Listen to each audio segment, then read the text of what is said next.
Boa noite a todos.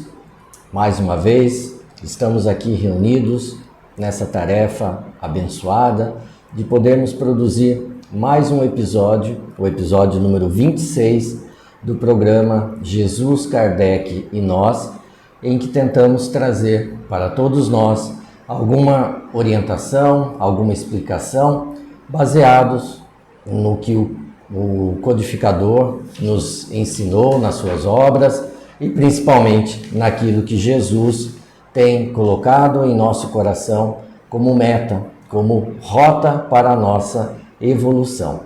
Meu nome é Roberto, aqui comigo, como sempre, o companheiro Fortunato, e hoje nós traremos um tema que se chama postura espírita e vamos tratar então de comportamentos daquilo que é mais adequado, baseados no que Jesus nos orienta para o tratamento com o nosso próximo. E o apoio que teremos de texto vem, mais uma vez, da palavra amiga de Emmanuel, através do texto chamado Na Tarefa Cristã, que se encontra no livro Escrínio de Luz, psicografado por Francisco Cândido Xavier e ditado, como eu disse, por Emmanuel.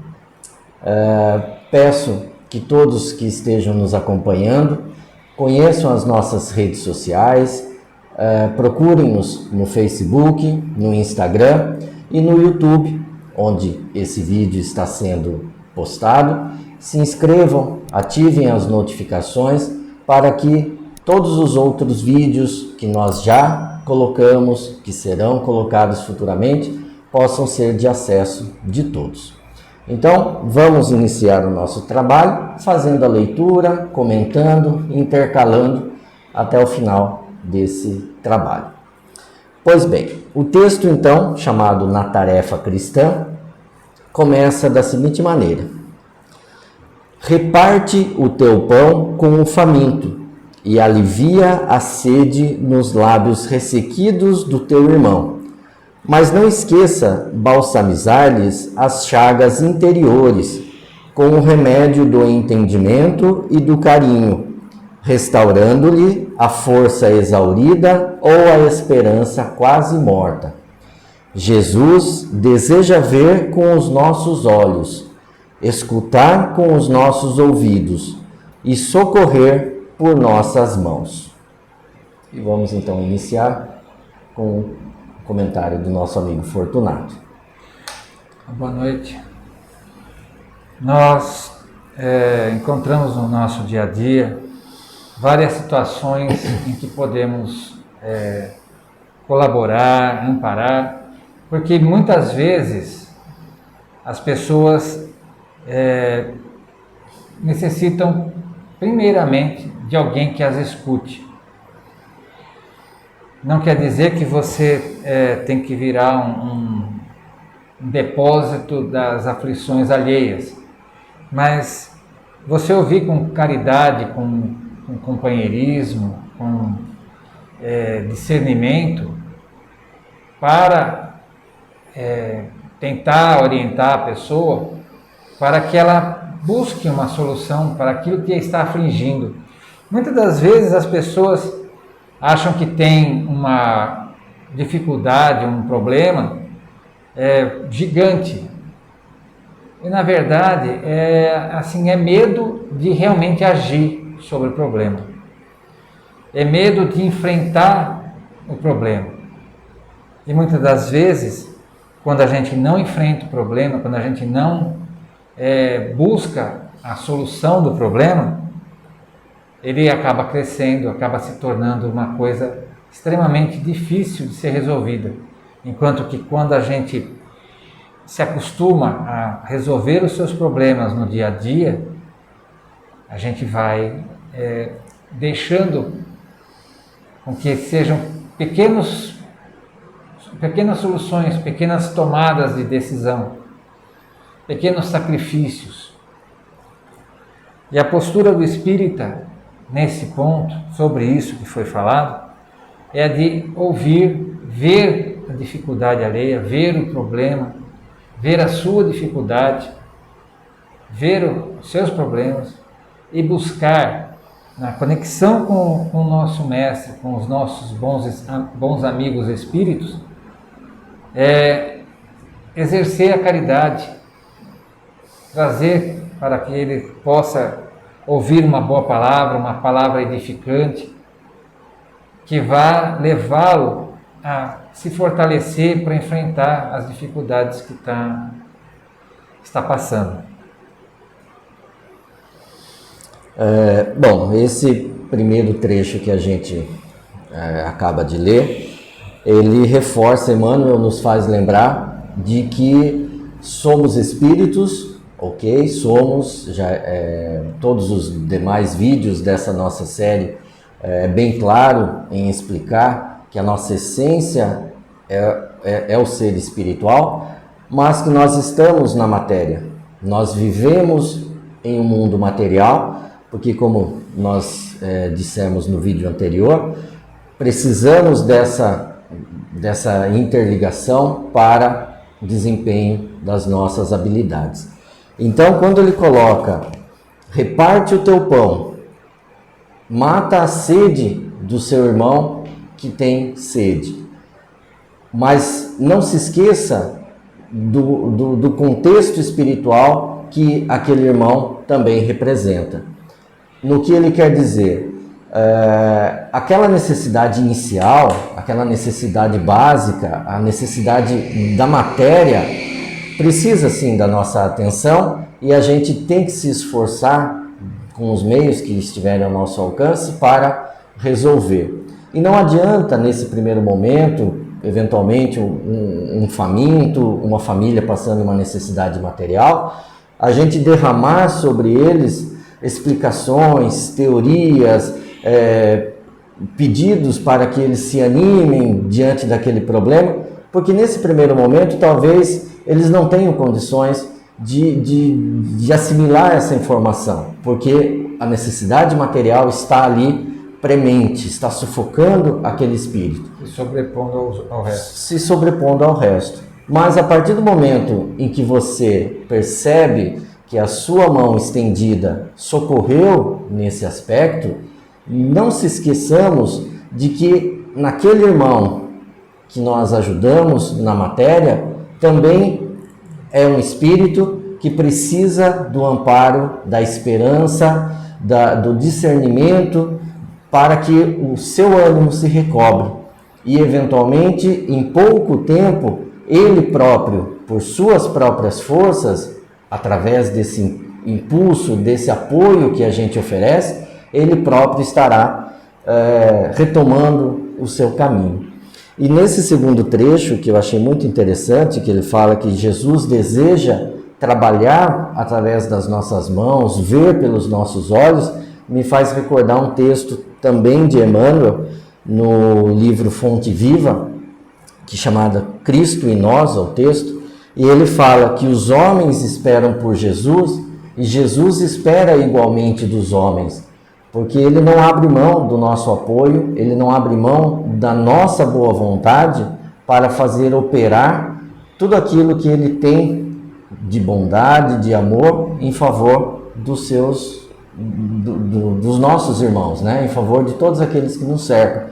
Mas ele se vale da nossa boa vontade porque ele nos dá assim a oportunidade do trabalho, de exercitar a lição que ele também havia nos deixado, que ele tem nos deixado. E tem o trabalho de ajuda, né, que a gente fala, é tentar fazer com que a pessoa que passa dificuldade, mesmo no nosso caso, às vezes, detectemos a causa que nos levou àquela situação, para que a gente possa trabalhar na causa e não nas consequências. Sim. Certo? Porque quando você trabalha na causa, você está efetuando uma mudança.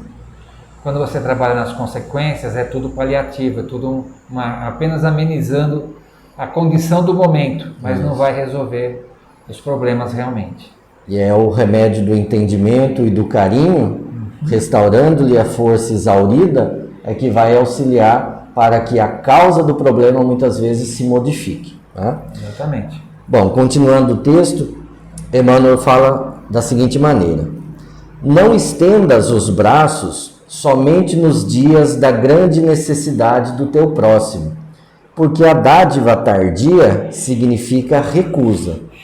Sustenta a alegria edificante, alimenta o bom ânimo, ampara a boa vontade dos outros e dilata o estímulo nos corações que te cercam, de vez que muita gente existe recordando o semelhante, apenas quando a miséria já reduziu a alma e a carne a farrapos de sombra e pó.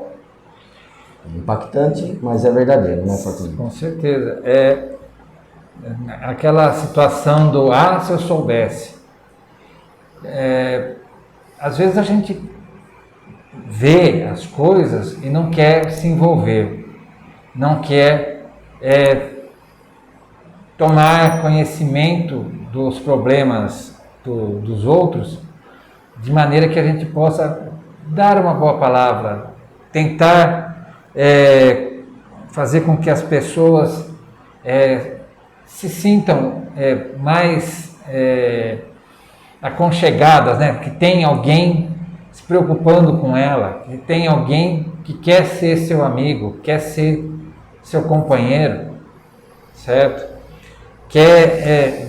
Não vai solucionar o seu problema, mas vai estar com você, te dando ânimo para que você resolva o problema. Quando Jesus fala que quer ver com os nossos olhos, quer ver com os nossos ouvidos, quer ouvir com os nossos ouvidos, quer agir com as nossas mãos, ele está dando ao nosso livre-arbítrio a oportunidade da gente exercê-lo e falar: eu realmente vou buscar o que está caído, vou tentar reerguê-lo, porque ele já disse, aquele que fez a todo aquele pequenino que estava em situação doente, despido, com fome, com sede, foi a ele que fez. Então a gente tem que buscar, como espírita, certo? Exercer esse livre-arbítrio na vontade de buscar o amigo, buscar o conhecido, buscar aquela pessoa que às vezes é renitente na nossa aproximação, na nossa abordagem, mas que merece a nossa atenção, merece ser ouvida, sabe? Se a gente é honesto dentro das nossas intenções, uma hora as nossas vibrações vão poder se unir às vibrações da pessoa e ela vai se misturando e vai tirando a pessoa daquela condição que ela às vezes está envolvida por energias que vão aprisionando num turbilhão de transtornos, que ela parece que está com um vapor em volta dela, que ela não consegue discernir onde que está a saída dos problemas dela. Então, essa atenção é muito importante, porque através dessa nossa vontade, os bons espíritos, tendo uma pequena oportunidade, uma vontade do assistido, né, daquele que está buscando um apoio, né, buscando ser ouvido, tendo essa pequena abertura, eles já vão ter a oportunidade de encontrar uma nova solução para aquela pessoa se libertar daqueles problemas, daqueles dilemas que às vezes estão lhe afligindo. Com relação a sustentar a alegria edificante, o bom ânimo, a amparar a boa vontade, é fazer com que a gente não desmereça os outros no momento em que ele está alegre, no momento em que ele está mostrando para a gente: olha que legal, minha filha, minha neta, meu sobrinho, o que ele fez de bom, certo? Para a gente não fazer uma gozação, uma brincadeira, que vai deixar às vezes a pessoa constrangida, que vai deixar a pessoa quase que humilhada, numa situação em que ela está com a alegria espontânea, tentando, porque algumas pessoas são fortes o suficiente para entender que aquilo pode ser uma brincadeira, mas outros estão tão fragilizados que vão, naquele momento, se sentir humilhados, em vez de se sentir com uma brincadeira de companheiros, certo? E nunca a gente deixar chegar no momento em que a pessoa já está numa situação de atitudes drásticas, sabe? Buscar sempre aconselhar, apoiar, socorrer antes de chegar no momento em que a pessoa está tão transtornada que ela está buscando abandonar o lar, se suicidar, sabe? Buscar antes, fazer com que esse momento nunca chegue. E só complementando isso que você já tinha dito no começo desse comentário e agora você reforçou, eu acredito que o recado desse trecho seja justamente para que a gente possa apoiar, sustentar, amparar, ser o amigo que está ali à disposição, demonstrar, obviamente, que você está à disposição, mas se a gente busca auxiliar no começo do problema, no começo da situação de dificuldade que a pessoa pode estar passando, a gente oferece a oportunidade para que ela própria, com os seus próprios recursos, se levante daquela situação. Ao passo que, quando o texto coloca, né, a miséria já reduziu a alma e a carne em farrapos. Numa situação como essa, a pessoa que sofre, como você mesmo disse, já não tem condições, muitas vezes, dela própria tomar as decisões. E aí, o auxílio, o apoio, tanto dos encarnados quanto dos irmãos, amigos desencarnados, fica mais difícil, porque não conta com o que é primordial para qualquer ajuda, que é a boa vontade daquele que está precisando da ajuda. A sintonia. Então, se a gente, com a nossa sensibilidade e estando sempre conectados ao ânimo, à caridade, à boa vontade de ajudar, certamente nós seremos alertados, seja por uma intuição, seja por algum sentimento, de que é o momento para que a gente possa estender a mão antes de que o barco afunde de vez. Às vezes é só um pequeno furinho, a água começa a subir e você pega o companheiro pelo braço e fala, vamos junto, e a gente consegue sair. Agora, quando o barco já está indo a pique, fica difícil essa solução. E Emmanuel continua dizendo o seguinte, com mais alguns conselhos referente à postura cristã, as atitudes que um cristão deve primar e deve sempre ter em mente no momento do enfrentamento de algumas situações.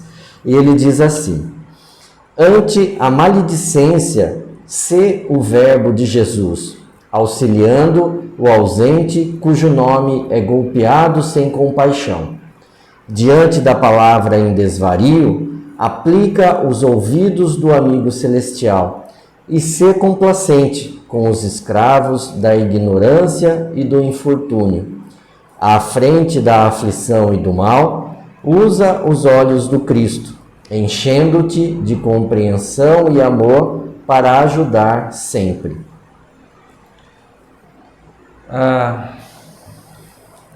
Muitas vezes a gente encontra pessoas que usam muito a sua capacidade de fala para recriminações de maneira ácida, de maneira que vai desabonar a pessoa que está sendo comentado. E se nós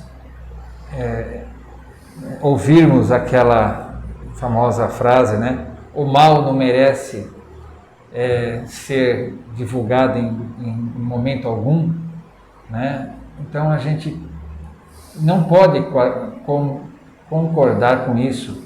Então o que a gente precisa fazer é, através de um redirecionamento da conversa, mudarmos o foco, em vez de ser uma recriminação, buscarmos fazer entender que muitas vezes nós não entendemos o motivo de uma pessoa estar fazendo algo ou passando por uma certa situação. Como é que nós, que não temos a capacidade, a onipresença de Deus, podemos nos julgar capazes de dizer: esse cara não fez o que era necessário, ele não tomou as atitudes necessárias. A gente não sabe o porquê que ele não fez o que era necessário e por que motivo ele não tomou as decisões necessárias.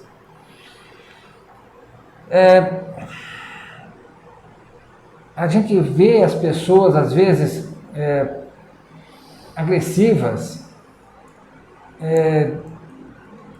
fazendo comentários sobre a gente, sobre outras pessoas, e a gente tem que olhar que não são adequados, que não são verdadeiros, e temos que olhar com aquela certeza da firmeza do caráter. O que está sendo dito é verdade? Tem mérito? Pode ser aproveitado para alguma coisa? Se não, nenhuma dessas condições, então compreender que aquela pessoa está em desequilíbrio. Ela, como ele diz, é uma palavra em desvario. Então a gente tem que usar a tolerância, a paciência e pedir a Deus que ilumine, que ampare, para que aquela pessoa encontre o equilíbrio e mais para frente, se Deus permitir, ela volte e se entenda com você, volte e busque ou se desculpar ou manter uma relação mais cordata, mais firme, né? Uhum. De igualdade com você.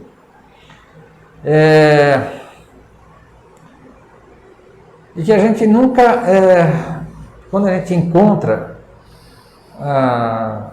por exemplo, numa situação de uma pessoa obsidiada ou numa obsessão de desobsessão, que você vê realmente e ouve realmente espíritos que estão envoltos numa energia que poderia se dizer até maligna, né? Mas na verdade é o que é uma hipnose que torna aquela pessoa impenetrável às palavras boas durante um tempo, até que em um momento ela vai ter uma fresta, uma brecha, e vai ser feito o socorro daquele espírito. Entender que, na verdade, a gente tem que usar a compreensão para com esses irmãos, porque eles são os credores daqueles que eles estão obsediando. Isso não justifica a ação, mas explica o porquê. E aí, você compreendendo que, na verdade, é uma relação de compromissos que se estabeleceu anteriormente, você tem que orar pelos dois, por aquele que está sendo obsediado e por aquele que está obsediando, para que os dois se recuperem, para que os dois se entendam. Só assim vai acabar esse tipo de compromisso.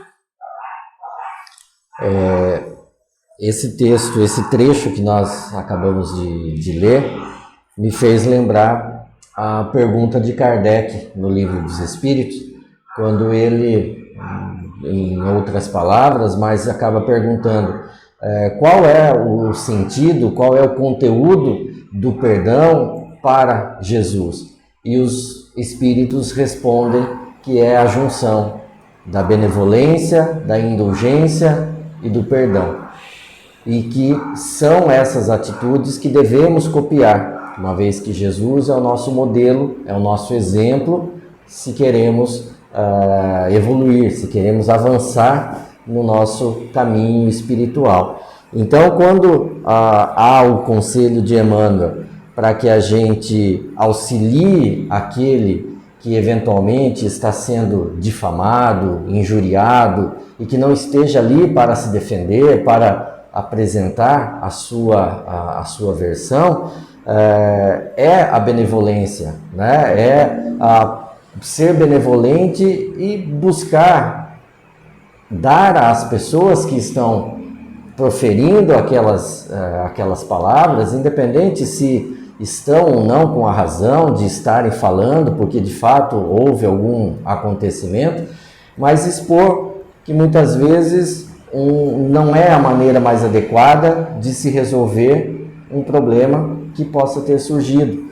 Ou quando nós somos ofendidos por uma palavra mal colocada, que a indulgência seja a nossa primeira lembrança de que nós também, em muitos casos, por falar sem pensar ou por dar uma opinião indo assim, como no embalo de conversas alheias, a gente acaba também necessitando depois, porque a nossa consciência nos pede, nós precisamos da indulgência dos outros. Então, que seja também da nossa parte essa oferta.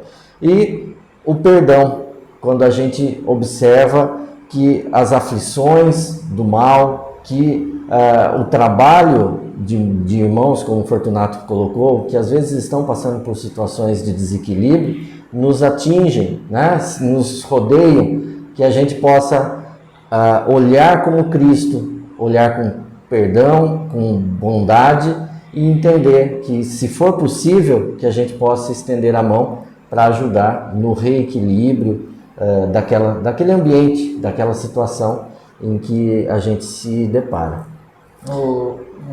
Só uma coisa. A gente buscar que nós estejamos, né, na situação da pessoa, se colocar na situação da pessoa, se colocar quando você é ofendido, quando você buscar entender que aquilo lá é uma pessoa que está em desequilíbrio. Aí uma outra pessoa vai falar assim: mas é muito fácil você falar, mas é muito difícil as coisas serem assim. Na hora que me aperta o calo, eu vou reagir. Eu não vou pensar primeiro em indulgência, em tolerância, em perdão, eu vou reagir. Então, na hora que a gente vai estudando a doutrina espírita, que a gente vai buscando se melhorar, que a gente vai lendo os textos, que a gente vai refletindo sobre eles, esses atos vão transformando a pessoa e ela vai ganhando uma resistência maior às agressões. Não quer dizer que ela não vai reagir, que ela não vai ficar brava, que ela não vai, mas ela não vai ficar com isso, como antigamente a gente dizia, de mal à morte, sabe? Não vai ficar arrastando isso para a eternidade. Naquele momento ela pode se sentir muito triste, muito chateada, muito irritada, mas isso vai passar. E passando esse momento, ela reflete em que ela pode fazer alguma coisa, no mínimo uma oração, para aquele espírito encarnado ou desencarnado, para que ele possa receber o amparo de Jesus, a luz de Jesus em seu coração e modificar a relação entre os dois. Aquele que é estudante, discípulo da doutrina espírita, ele vai buscar esse tipo de atitude. Não é perfeito. Ele não é uma pessoa infalível.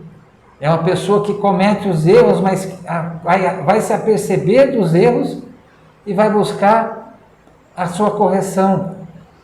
Vai buscar o entendimento, vai buscar o perdão e vai fazer com que a gente progrida espiritualmente através desse tipo de atitude. Sim. Bom, e finalizando o último trecho desse texto, Emmanuel vai nos dar algumas orientações que fala da seguinte maneira: e sobretudo, perante o trabalho digno, qualquer que ele seja, retém o júbilo de buscar as mãos do Mestre nas tuas e coopera na execução das boas obras, sem o intuito de recompensa e sem a vaidade de pareceres superior. Não repouses no serviço espontâneo do bem e surpreenderás na tua fadiga um cântico de gloriosa e indefinível luz, porque o Senhor terá realmente encontrado em ti o sublime instrumento para a extensão do seu reino na terra. Quando a gente age com humildade, com compreensão para com o próximo, a gente vai receber da espiritualidade as energias necessárias para balsamizar o nosso coração, o nosso espírito, fazer com que doa menos, fazer com que a gente possa enfrentar as dificuldades de uma maneira mais tranquila, não de solução fácil, mas que a gente vai ter mais forças, mais coragem para buscar a solução dos problemas, nossos e dos outros, certo? Porque a gente não vai resolver o problema dos outros, mas a gente pode buscar dar uma orientação, buscar exemplificar para que as outras pessoas vejam o que você fez, como você agiu e busquem agir elas também. Então, vamos servir de base para que a mudança da Terra, de um planeta de provas e expiações para um planeta de regeneração, possa se realizar através da nossa decisão de mudar nas pequenas coisas, não nos grandes problemas, porque a gente só vai conseguir resolver os grandes problemas quando a gente já resolveu as pequenas coisas, certo? Buscar com humildade, com sinceridade, o amparo sempre do nosso irmão maior Jesus, de Deus nosso Pai, de Maria nossa Mãe, e buscar que nós possamos estar envolvidos pelos bons espíritos para tomar as decisões necessárias.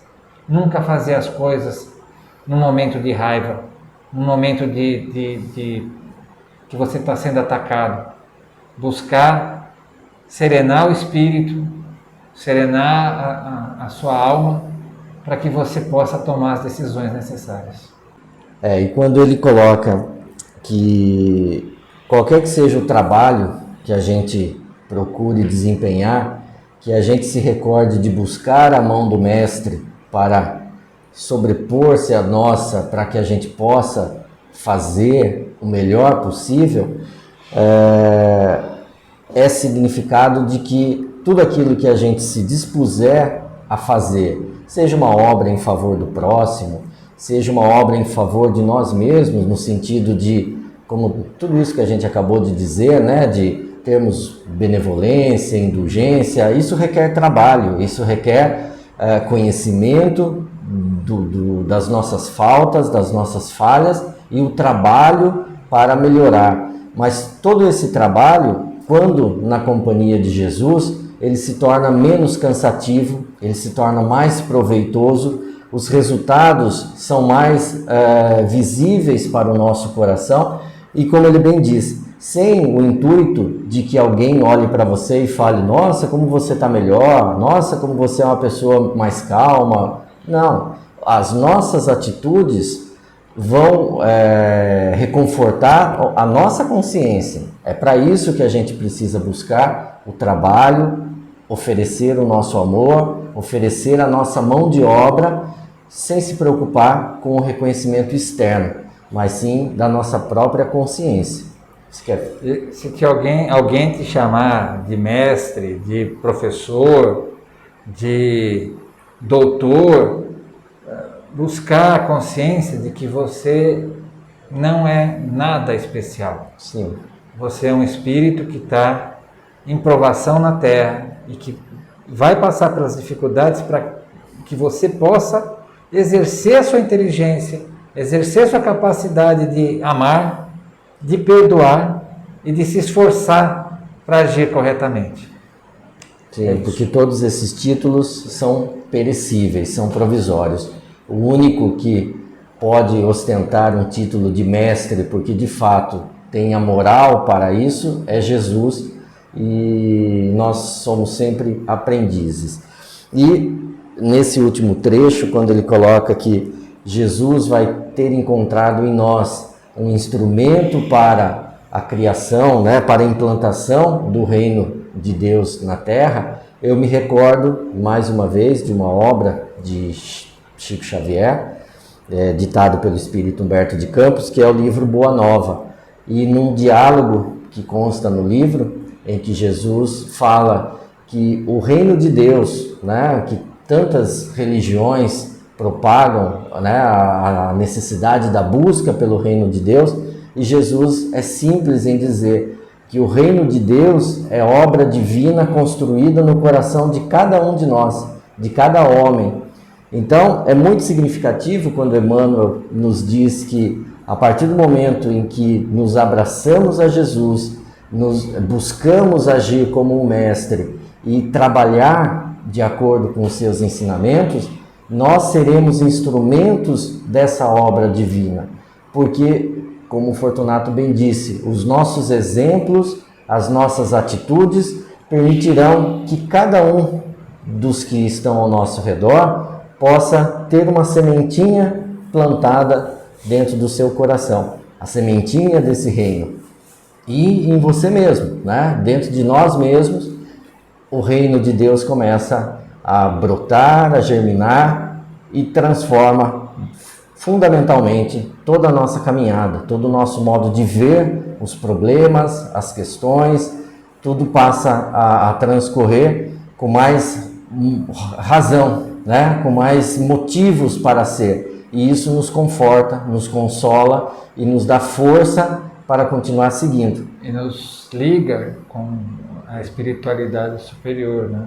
Faz Sim. com que a gente receba essas energias, né? É isso mesmo.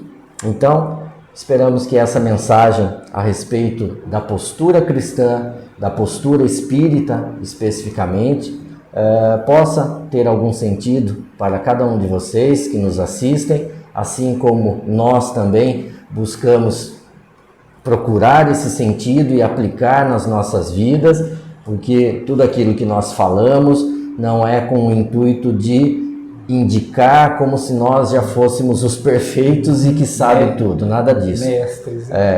Já dizia um grande palestrante que o primeiro que ouve a palestra é quem fala. Então as lições são primeiro para nós e depois a gente espera que alcancem a todos vocês. Então, muito obrigado mais uma vez por estarem conosco. Esse é o nosso último episódio do ano. Esperamos que possamos retomar no ano que vem, dar continuidade a essa série de vídeos e reforço a ideia para que vocês se inscrevam em nosso canal, ativem as notificações, compartilhem os nossos vídeos com seus amigos e familiares e especialmente nessa noite queremos deixar aqui, né, Fortunato, o desejo de uma feliz noite de Natal, de um ano novo, muita luz, com muita paz e como foi colocado na mais recente palestra que nós publicamos no nosso canal, que essa noite que representa o dia do nascimento, né, da encarnação do nosso Mestre Jesus aqui entre nós, seja motivo para nos lembrarmos dele, lembrarmos desse sublime aniversariante e também das suas lições, para que a gente possa fazer do Natal todos os dias de nossas vidas, né? Que Jesus nasce em nós todos os dias de nossas vidas. Certo? Muito obrigado, tenha uma boa noite. Boa noite. Fiquem com Deus.